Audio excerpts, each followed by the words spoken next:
दोस्तों, आपने भारत के अनेकों राजाओं, महाराजाओं, महारानियों के बारे में सुना और पढ़ा होगा।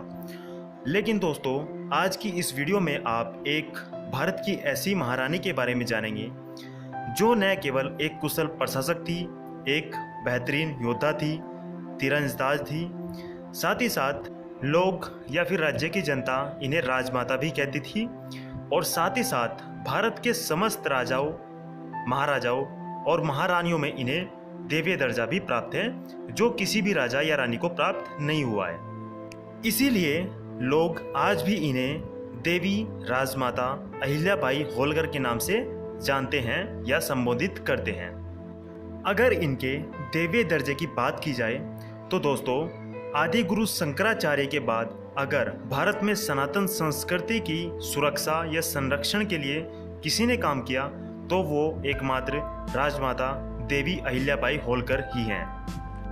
तो दोस्तों, आज की इस वीडियो में आप देवी राजमाता अहिल्याबाई होलकर के जीवन के बारे में जानेंगे, उनके द्वारा किए गए धार्मिक कार्यों के बारे में जानेंगे, साथ ही साथ उन्होंने कौन कौन से युद्ध लड़े, उनके पूरे परिवार की जानकारी, ये सब बातें आपको आज की इस वीडियो में जानने को मिलेंगी। वीडियो में आगे बढ़ने से पहले हम आपसे रिक्वेस्ट करना चाहेंगे और निवेदन है कि आपने अगर अभी तक हमारे चैनल को सब्सक्राइब नहीं किया है तो माइटी पास्चल कम्युनिटी चैनल को सब्सक्राइब कीजिए और यहाँ पर आप भारत की चरवाहा समुदाय जैसे गडरिया, गुज्जर, पश्तून, इन सभी कबीलों के बारे में आपको यहाँ पर जानकारी मिलेगी। दोस्तों, अगर आपको यह वीडियो हमारी अच्छी लगती है तो आप इस वीडियो को ज़्यादा से ज़्यादा शेयर कीजिए, लाइक कीजिए, कमेंट कीजिए और अगर हमसे कोई जानकारी छूट जाती है या फिर आपको वीडियो बहुत ज़्यादा अच्छी लगती है तो आप इस बात की सूचना हमें कमेंट बॉक्स में ज़रूर दें। ज़्यादा से ज़्यादा वीडियो को लाइक कीजिए और ज़्यादा से ज़्यादा शेयर कीजिए। तो चलिए अब राजमाता देवी अहिल्याबाई होलकर के बारे में हम जानकारी शुरू करते हैं। देवी राजमाता अहिल्याबाई होलकर का जन्म 31 मई 1725 को महाराष्ट्र के अहमदनगर जिले में हुआ। इनके पिता मानकोजी राव शिंदे एक क्षत्रिय धनगर गडरिया परिवार से संबंधित थे और अपने गांव के पाटिल थे। चूँकि उस समय महिलाओं के लिए पढ़ना लिखना अनिवार्य नहीं था, लेकिन बचपन में अहिल्याबाई के पिता ने उन्हें पढ़ने लिखने लायक बनाया। राजमाता के जीवन में सबसे बड़ा बदलाव इनकी 8 वर्ष की आयु में आया। दरअसल 8 वर्ष की आयु में राजमाता की मुलाकात एक महान मराठा सेनापति मल्हारराव होलकर से हुई। दरअसल मल्हारराव होलकर किसी सैनिक अभियान या किसी कार्य के कारण इनके गांव में रुके हुए थे। एक तो मल्हारराव इन्हीं की जाति से संबंधित थे, दूसरा वो राजमाता के गुणों से इतने प्रभावित हुए कि इतिहास के प्रसिद्ध सूबेदार मल्हारराव होलकर ने अपने पुत्र खंडेराव होलकर की शादी का प्रस्ताव इनके पिता के सामने रखा। इस प्रकार ये भारतीय इतिहास के महान होलकर साम्राज्य के संस्थापक की पुत्रवधू और खंडेराव की पत्नी बनी। राजमाता की 2 संतान हुई, एक मालेराव जो कि इनके पुत्र थे और दूसरी इनकी बेटी मुक्ताबाई। लेकिन शादी के कुछ ही समय बाद इनका जीवन अनेक प्रकार की चुनौतियों और संघर्ष से परिपूर्ण था।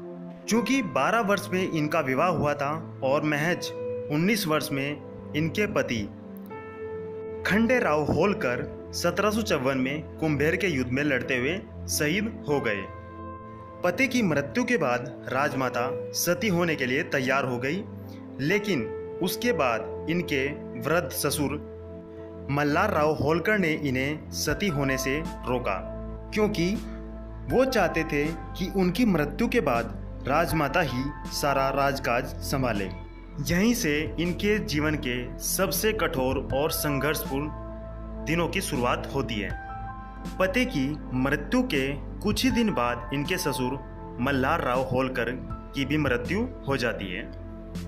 मल्हारराव होलकर की मृत्यु के बाद होलकर साम्राज्य की सारी जिम्मेदारी, शासन का भार इन्हीं के कंधों पर होता है, जिसकी जिम्मेदारी इन्होंने बखूबी निभाई। लेकिन देवी राजमाता अहिल्याबाई होलकर के जीवन में संघर्ष एक तरह से और बढ़ते जाते हैं और कुछ ही वर्षों पश्चात इनके दामाद यशवंतराव फंड से एक युद्ध में शहीद हो जाते हैं, जिसके बाद इनकी पुत्री मुक्ताबाई सती हो जाती है। यहाँ पर हम आपको सती होने का अर्थ बताते हैं कि इस समय अगर किसी औरत के पति की मृत्यु हो जाती थी तो वो औरत भी अपने पति के साथ चीता पर बैठकर मृत्यु को प्राप्त हो जाती थी। इसीलिए इस प्रथा को सती प्रथा कहा जाता था। इसके बाद इनके बेटा एक जो कि मालेराव होता है, मालेराव की भी मृत्यु हो जाती है। दरअसल मालेराव की मृत्यु के यहाँ पर दो कारण बताए जाते हैं।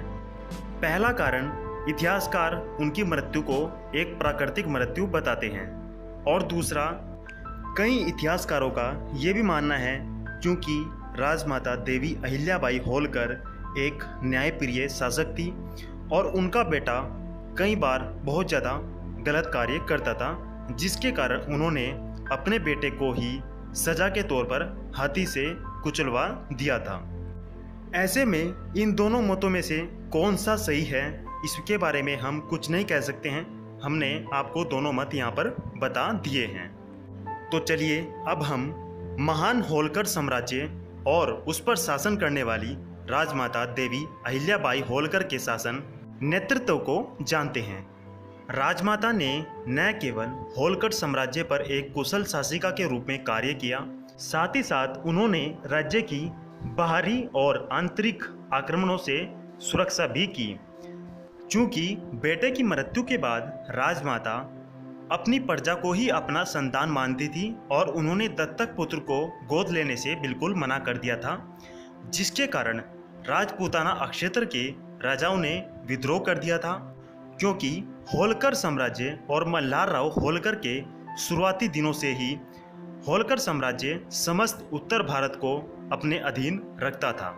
मराठा संघ में होलकर साम्राज्य ही उत्तर भारत के सभी राजाओं से टैक्स अर्थात चौथ और सरदेशमुखी में वसूल करता था। महारानी ने इन सभी भील और राजस्थान के राजाओं से अपने राज्य की सुरक्षा की और इनके विद्रोह को दबा दिया। राजमाता स्वयं युद्ध का नेतृत्व घोड़े पर बैठकर करती थी। कई बार वह हाथी पर बैठकर भी युद्ध के मैदान में जाती थी। वह एक अच्छी तलवारबाज और साथ ही साथ धनुधर भी थी। चूंकि राजमाता एक महिला शासक थी तो यह बात पेशवाओं को भी हजम नहीं होती थी। इसके लिए राजमाता ने पेशवाओं के लिए एक महिला सेना भी तैयार की थी, जो बाद में रानी लक्ष्मीबाई जैसी वीरांगना स्त्री और रानियों के लिए भी एक आदर्श का रूप रही। आंतरिक और बाह्य आक्रमणों से बचने के लिए राजमाता देवी अहिल्याबाई होलकर ने कुछ बड़े प्रशासनिक बदलाव किए। जैसे प्राचीन और आरंभिक समय से ही होलकर साम्राज्य की राजधानी इंदौर होती थी, लेकिन असुरक्षा की दृष्टि से राजमाता ने अपनी राजधानी को इंदौर से महेश्वर ट्रांसफर कर दिया। महेश्वर एक सुंदर जगह भी थी, साथ ही साथ यह राजनीतिक दृष्टि से भी बहुत ज़्यादा महत्वपूर्ण थी, क्योंकि इसे दक्कन का द्वार भी कहा गया है। और चूंकि मराठा साम्राज्य दक्कन में विस्तृत था, तो ऐसे में अगर कोई उत्तर भारत से उनका विरोधी उन पर आक्रमण करता तो वह दक्कन में अपने सहायकों से सहायता ले सकती थी।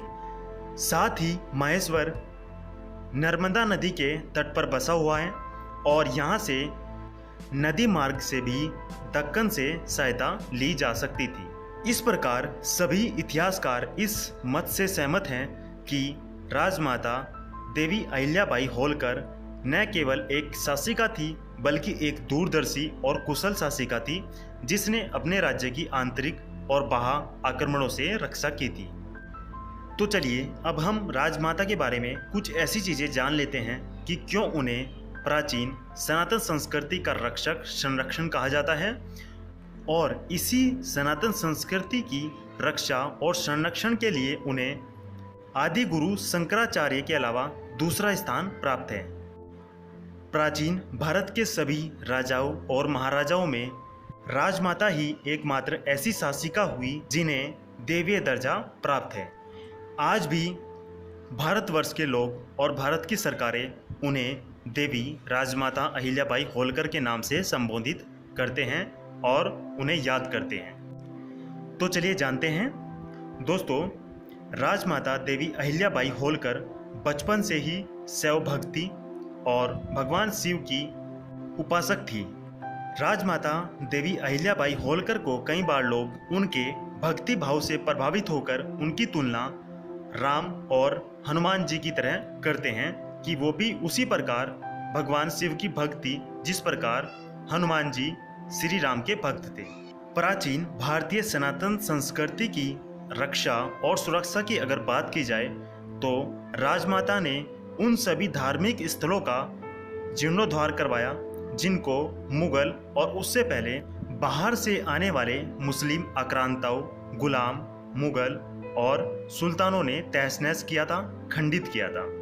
इन सभी स्थलों का राजमाता ने दोबारा जीर्णोद्धार करवाया और उन पर पूजा अर्चना का कार्य शुरू कराया।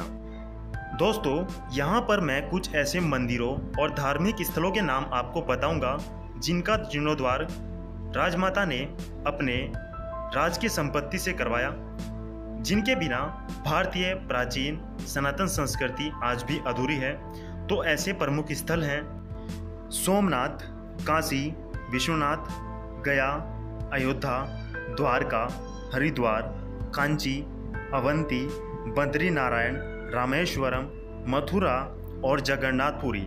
दोस्तों, ये सभी उत्तर भारत और दक्षिण भारत के वे धार्मिक स्थल हैं जिनके बिना हिंदू धर्म का आज भी अस्तित्व नहीं है और इन सभी का जीर्णोद्धार या इनको पुनः जीवित करने का श्रेय अगर किसी को जाता है तो वो एकमात्र देवी राजमाता अहिल्याबाई होलकर को जाता है।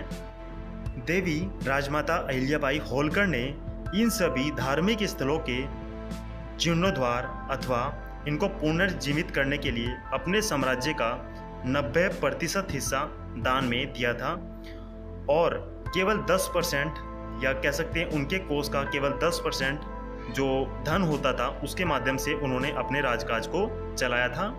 साथ ही साथ दोस्तों, उन्होंने अपने राज्य की रक्षा के लिए, हिंदू धर्म की रक्षा के लिए अपना पूरा जीवन एक तरह से समर्पित कर दिया था। एक बड़े साम्राज्य की शासिका होने के बावजूद भी वो सादा और सरल जीवन व्यतीत करती थी। राजमाता ने अपने लिए न कोई भव्य महल बनवाया और न कोई भव्य कक्ष या राज सिंहासन बनवाया। वो नीचे बैठती थी और एक छोटे से कमरे में अपना जीवन पूरा व्यतीत उन्होंने किया। इन सभी मंदिरों के अलावा राजमाता देवी अहिल्याबाई होलकर ने अनेक नगर बनाए, मंदिर बनाए, धर्मशालाएं बनाई, घाट बनाए, छतरियाँ, बगीचे, कुंड, बावड़िया, ये सभी यूपी, बिहार, तमिलनाडु, उत्तराखंड, उत्तर प्रदेश, महाराष्ट्र, राजस्थान, मध्य प्रदेश इत्यादि राज्यों में आज भी विद्यमान है। राजमाता के जीवन की सभी महत्वपूर्ण घटनाओं को हमने इस वीडियो में उजागर किया है। तो इस प्रकार से एक लास्ट में हम पुनः इनके जीवन पर प्रकाश डालेंगे। राजमाता का जन्म 31 मई 1725 को हुआ। इनका निधन 13 अगस्त 1795 को हुआ।